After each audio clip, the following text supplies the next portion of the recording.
Hi guys, welcome. Today we're going to be talking a bit about protection magic.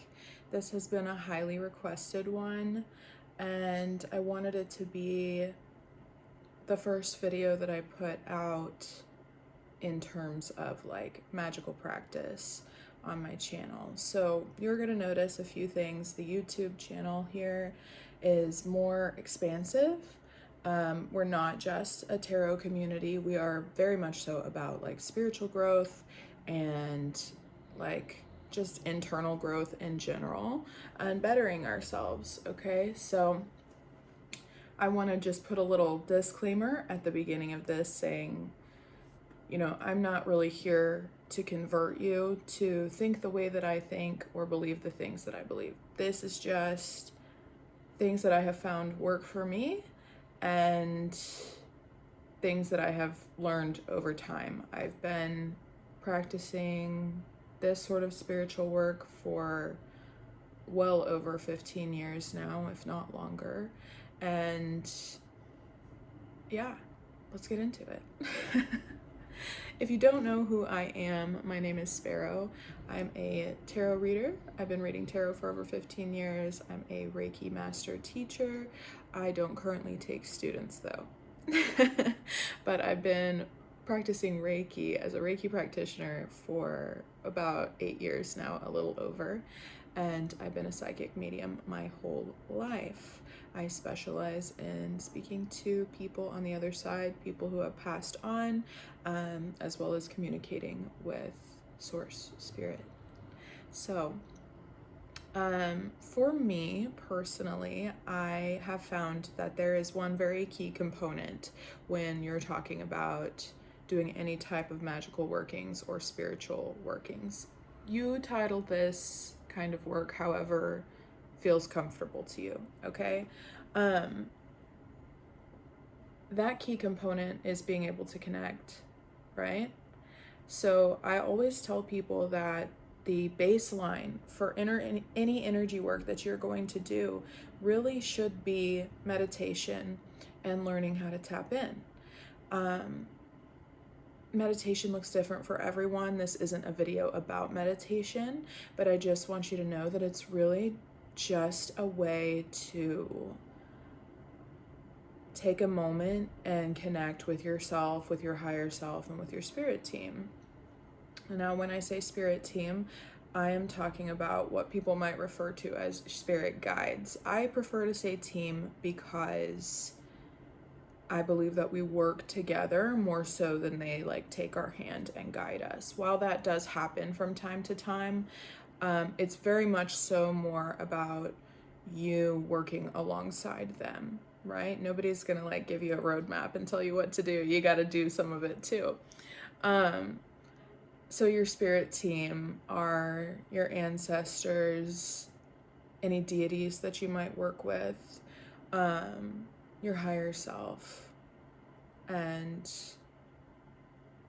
I have found also just like ethereal beings on the other side, okay? So angels, and other spiritual creatures, I guess you could call them, that might be helping you from the spirit realms. Okay, and we can do a whole separate video about tapping in with your spirit team. But being able to understand your own energy and the energy of your spirit team is going to be a foundational practice for you. How can you determine, what is and isn't for you? For example, when you see tarot readings, or if you do genuinely feel that like someone is sending you negative vibes or whatever, how can you determine the accuracy of that if you don't first know your own energy and the energy of your spirit team, like the back of your hand? Now, if you're just getting started and you just want to start being, more, having better spiritual hygiene, I'm not saying you shouldn't do this until you've reached a space of being able to tap in fully, okay? Protection magic is always a good idea, and I think it really should be one of the first forms, if not the first form of magic that you practice, okay? I also want to just say that I am someone who is vehemently against fear mongering in the spiritual community. I can't stand it. I don't think that we should move from a space of fear, okay? And when you have a really strong connection with your spirit team, when you have a really strong connection with yourself and you know your own internal power, you know, you don't need to sit in fear for anything spiritually, okay? The spirit world and spiritual workings, you should absolutely practice protection magic because it's just good practice. And a lot like walking around in the human world, there's going to be energies that are great and energies that are not so great. So you definitely want to practice protection magic, but nothing that we do spiritually needs to come from a space of fear. And if it does come from a space of fear, I just want to say you should absolutely wait to do any type of magical workings, okay? We don't want to do any work out of a place of fear. We're putting that energy into our workings at that point, okay? So this video is by no means all inclusive. There is so much more to, you know, the different things that you can do for protection magic. Really, my goal for this video is to give you something simple and beginner friendly, but highly effective. I still do this kind of working even as someone who has been practicing for a long time. The first thing that I do, I'm just gonna kind of give you like if I were sitting down to do a protection spell, what would be the steps that I would go through, okay? So the first thing that I would do is crack a window. You want to give the energy a place to leave your home from and clear your working space, okay? So crack a window. It would be great if it's like a nice weather, open all your windows. Really let the air flow, okay? I go from the back of the house to the front of the house with either an incense or you can sound cleanse with a bell or even clapping your hands. You'll hear, with the sound cleansing, it's really cool. You'll hear your hands ring clearer or the bell ring clearer as you move from room to room. And I just start from corner to corner, corner to corner, and then I move throughout the space, okay?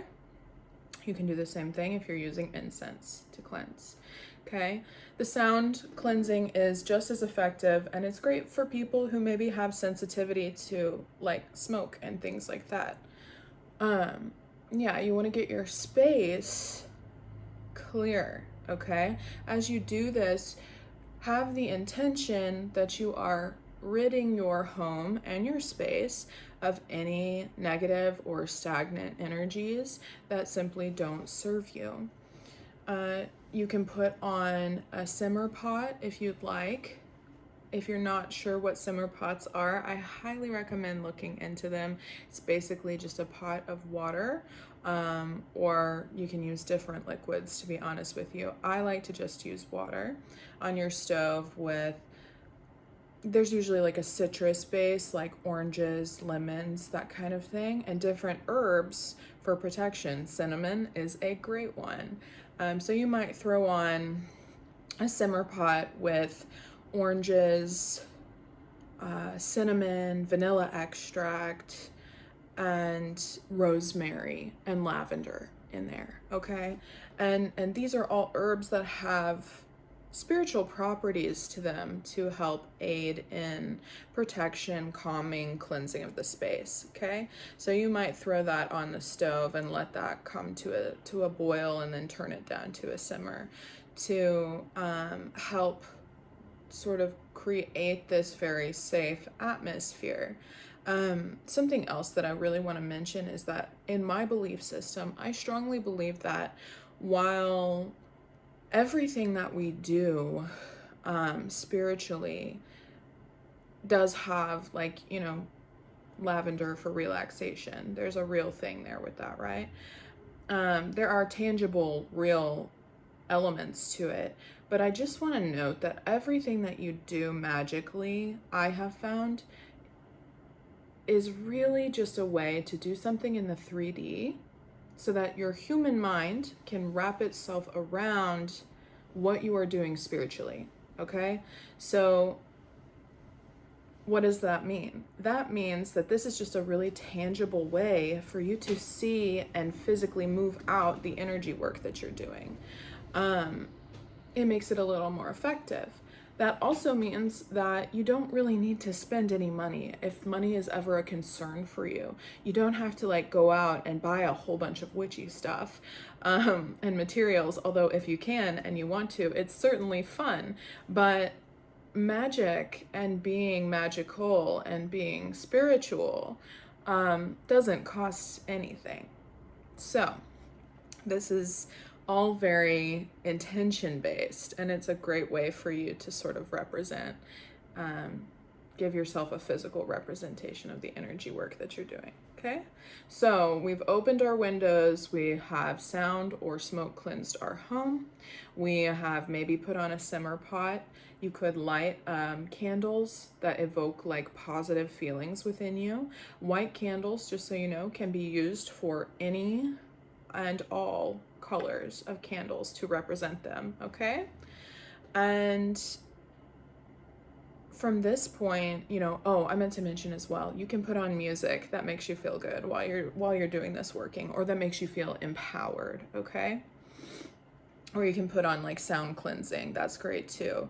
If I'm doing protection magic, let's say you've been feeling some anxiety, pay attention to like around what chakra the anxiety is coming from. Maybe put on that. If you're feeling it in your chest, maybe put on heart chakra sound healing. If you're feeling it like in your root chakra area, put that one on. Okay, very good. Root chakra is great for like grounding as well. Or if you're not feeling secure or, you know, as confident, you might put on the solar plexus, something like that. Okay, we can add as many layers to this, make this as elaborate or as simple as you want. This is your practice, and this video is truly just a basic guideline and an introduction for you on simple ways to go about getting started with this. Okay, we've cleansed the house of energy. Okay, at least not so great energies. We put on our simmer pot, maybe we've lit our candles.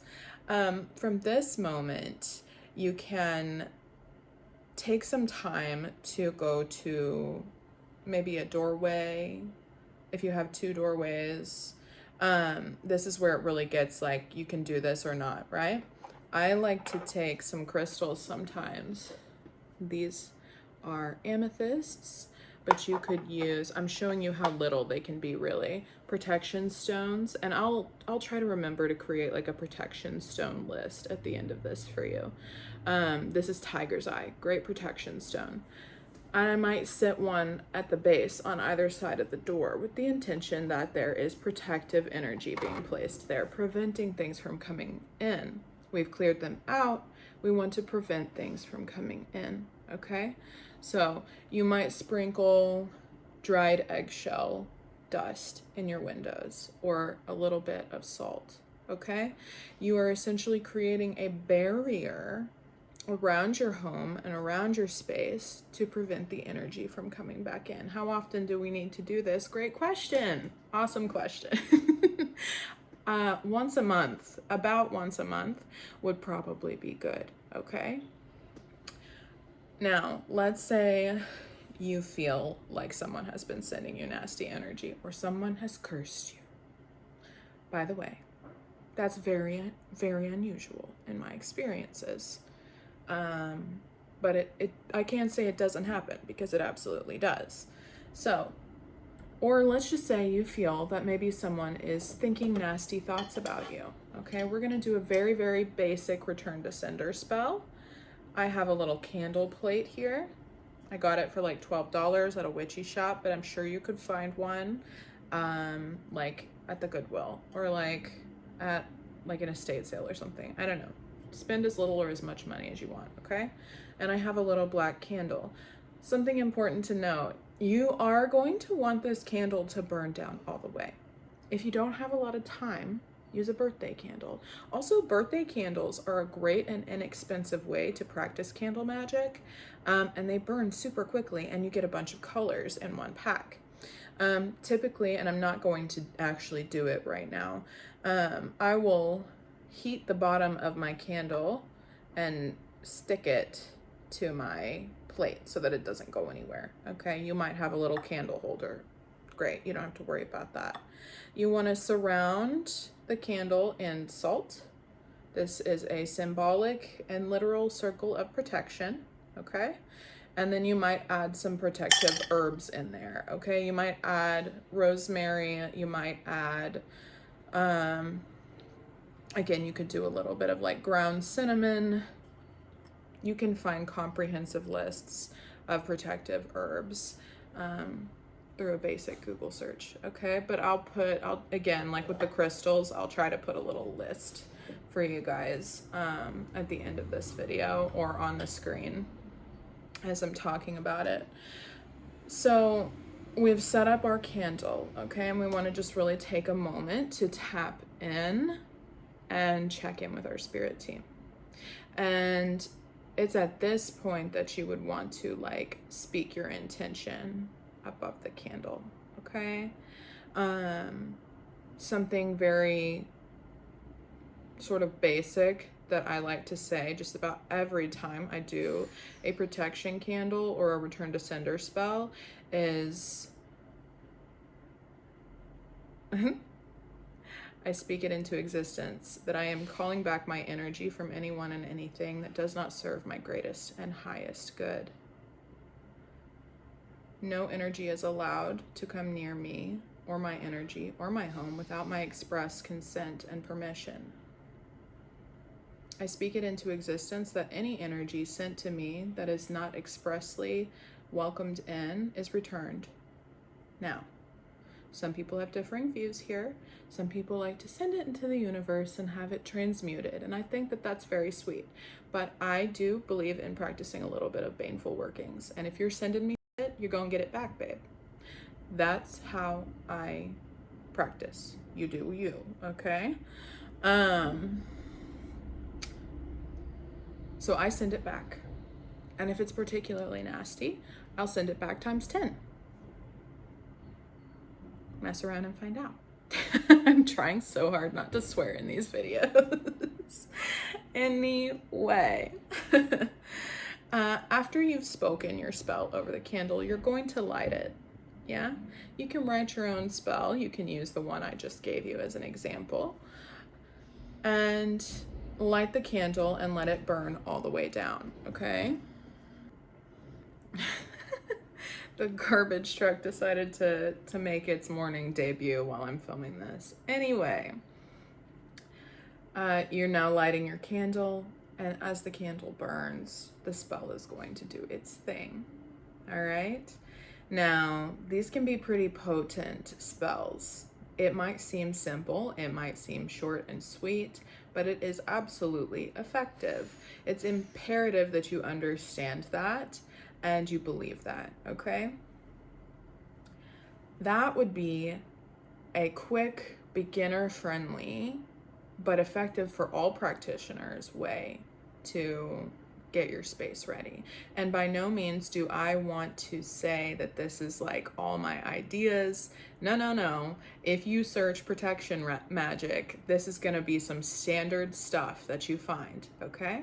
What I'm doing here is just telling you guys what I like to do, especially like this is like base level protection magic, okay? Now let's talk about, we've protected our homes and energy being sent to us. Let's talk about going out into the world really quickly, because when you leave your home, you encounter many different energies and you want to make sure that you're shielding yourself when you leave your house. I bless my doorway.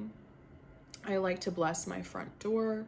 Either just with intention by looking at it, or I'll do like an actual like physical spell where I'm like placing crystals on all four corners and praying over the door with intention to have that sort of be a energetic cleanse when I cross my threshold coming into my home. Any energy that I have picked up in the outside world is going to stay out there. And that is deep intention setting that I do. Okay, you can make that as intensive of a process as you want, or as simple of a process as you want. But until you are heavily tapped in with meditating and connecting to your spirit team, it might take you a little bit longer to do any of these energy workings, and that's okay. That's fine. Yeah. So I bless my door with intention that when I walk through it, I'm not bringing crap in from outside. When I'm walking around outside, I do carry my protection crystals on me. I have jewelry that I wear everywhere that I've blessed for protection. I wear my hematite rings. Again, you can look into stones for protection, or you can bless whatever you have already. For example, I already had this chain. Okay? This is something that I wear, and I never take this off, even when I bathe. And it is a protective item for me. Okay? Blessing jewelry for protection is as simple or as complex as you want. And I do think that that could be an entire video on its own. But to give you a basic and quick idea, you might anoint it with an oil, either just like a fragrance oil that you have charged either in the moon, or you could do sun charging with these. Setting intention upon the oil that it's a protection oil. If it's a fragrance oil, you can also wear it as protection, but you might anoint your jewelry with some protection oil.